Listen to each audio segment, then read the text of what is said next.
Hey, I'm Luke Williams with Hoppies, and today I'm going to be showing you how to properly break down and clean a Smith Wesson Model 36. I get asked all the time, how often should I clean my firearm? And that depends on a lot of different variables, such as the weather, humidity, dust, whether or not you're shooting in the rain or snow, how often you shoot, and how many rounds you're putting through your firearm. So, at the end of the day, just make sure to check with the manufacturer recommendations for your particular firearm. Alright guys, before we get started, we want to make sure that our firearm is clear. This is the most important step. You don't want to skip it. And with the Model 36, it's pretty easy. We are clear here and good to go. So now let's go ahead and get it cleaned up.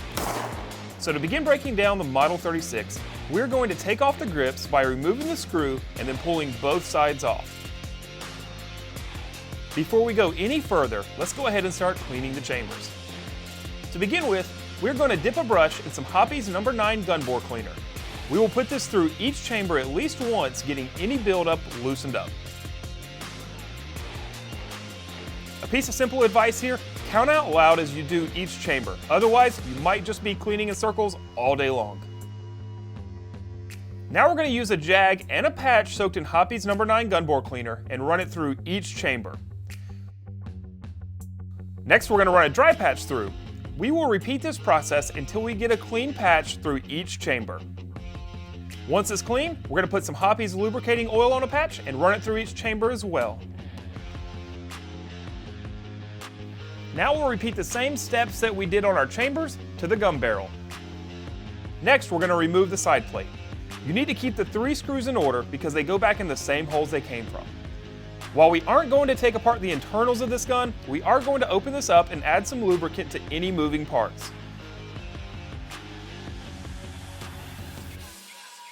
When you take the side plate off, there will be a floating part, which is your safety bar. Make sure to note how it goes back in place. Now we're going to use some cotton gun cleaning swabs to clean any areas that have buildup, and then use our Hoppies lubricating oil on all moving parts.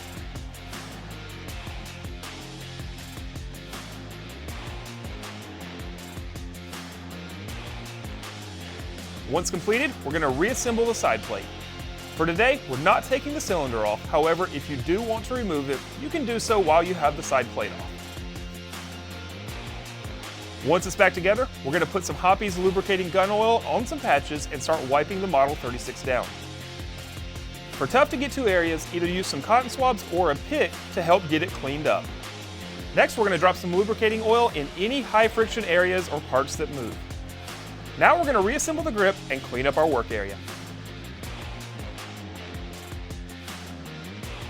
Alright, now that we have the Model 36 all put back together and nice and shiny, we're going to go ahead and do a quick functions test, make sure it operates as it should, make sure you point it in a safe location while doing this. There you go, works exactly as it should. Now it's time to go ahead and put this back in a safe location per the manufacturer's recommendations, or if it's your EDC, go ahead, load it back up, put it in a holster, that way it's nice and safe and secure. Alright guys, if you have any questions, whether you're new to the gun world or your experience been around, maybe you have some tips and tricks, go ahead and drop those in the comments below. I'd love to hear from you, and for more information, visit hoppies.com.